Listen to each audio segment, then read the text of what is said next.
ایک گاؤں میں ایک چرواہا لڑکا رہتا تھا۔ وہ روز اپنی بھیڑیں لے کر میدان میں چڑھنے جاتا۔ وہ بہت شرارتی تھا اور گاؤں والوں سے مذاق کرنا پسند کرتا تھا۔ ایک دن اس نے زور زور سے چلانا شروع کیا۔ شیر آیا، شیر آیا، مجھے بچاؤ۔ گاؤں والے دوڑتے ہوئے آئے، لیکن وہاں کوئی شیر نہیں تھا۔ چرواہا لڑکا زور زور سے ہنسنے لگا۔ سب کو پتا چلا کہ یہ مذاق تھا۔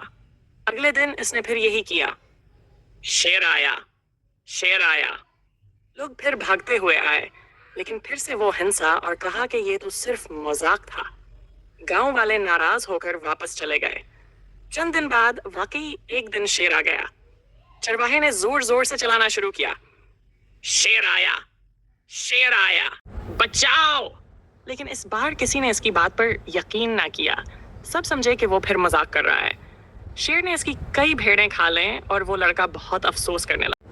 اخلاقی سبق: جھوٹ بولنے والے پر سچ میں بھی کوئی یقین نہیں کرتا۔